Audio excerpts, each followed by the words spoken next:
সাথে দেখা হবে কবে। বৃত্ত বা বৃত্তের বাইরে কোথাও তিনি নেই, স্রেফ নেই। তার এই না থাকার 11 বছরে নতুন বই আসেনি, দেখা যায়নি তার চলচ্চিত্র বা নাটক। পত্রিকায় সাড়া ফেলা তার লিখিত কলামও আছে বন্ধ।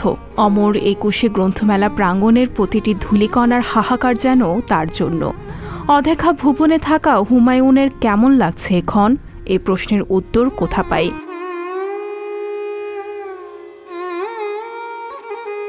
পৃথিবী যখন আগের সময় পেরিয়ে এসেছে বলে ধারণা করা হয়, তখন হুমায়ুন আহমেদ ছিলেন অনেকটা আদি স্বভাবের ধারক।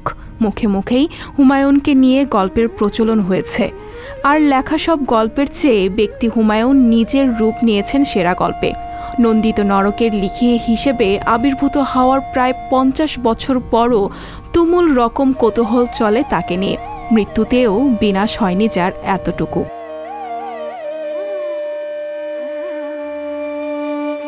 গল্প বলা তার নখদর্পণে ছিলই, এমন ভাষা তা প্রকাশের পর কেন জনপ্রিয় হবে না?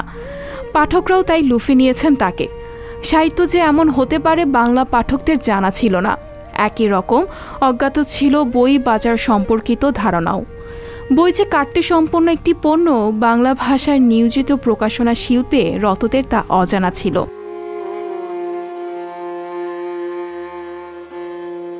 আশির দশকের শুরু থেকে বই মেলায় হুমায়ুন আহমেদের বই বেস্ট সেলার। যে ঘরে কোনো বই নেই সে ঘরেও একটি হুমায়ুনের বই থাকে।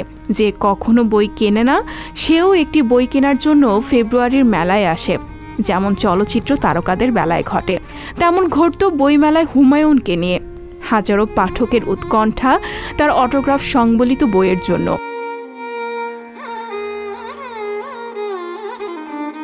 মেলায় আইন শৃঙ্খলা পরিস্থিতির পারদ ওঠানামা করত হুমায়ুনের বইমেলায় আসা না আসার ওপর। শুধু বাংলাদেশ নয়, একই চিত্র কলকাতা বইমেলায়। প্রবাসে যে দেশেই বই বিক্রির স্থানে হুমায়ুন হাজির হয়েছেন, সেখানে বাংলা ভাষার সীমানা একা নিজেই হয়ে উঠেছিলেন এই লেখক। দেশের প্রকাশনা শিল্প নান্দনিকতা পেয়েছে তাকে ঘিরে। হুমায়ুন হয়তো এসব নিয়ে ভাবিত ছিলেন না। শুধু তার লেখনের সামর্থ্যেই বাংলাভাষী প্রতিবেশী লেখকরা এ দেশের বইয়ের বাজারে সুবিধা করতে পারেনি। ভালো গল্পের সামনে বাজে গল্প মার খেয়েছে মাত্র। কোনো বিশেষ দেশবিরোধী স্লোগান হুমায়ুনকে আওড়াতে হয়নি কখনোই।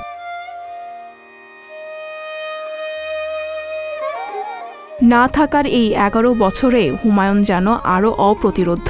প্রকাশনা শিল্পে রতরা জানাচ্ছেন আরও বিক্রি বেড়েছে তার বইয়ের। শুধু হুমায়ুন আহমেদের বই নয়, তাকে নিয়ে তার উপর ভিত্তি করে প্রায় 300টি বই প্রকাশিত হয়েছে এ পর্যন্ত। বহু বিশ্ববিদ্যালয়ে সাহিত্য পড়ুয়ারা পিএইচডি করছেন এই জাদুকরকে নিয়ে। এভাবেই চলে গেছে হুমায়ুনহীন 11 বছর। সঞ্জিতা শম্পা, সংবাদ প্রকাশ। সংবাদ, ফিচার ও অনুষ্ঠানের জন্য ভিজিট করুন সংবাদ প্রকাশের ওয়েবসাইট এবং যুক্ত থাকুন ফেসবুক পেজ ও ইউটিউব চ্যানেলের সঙ্গে।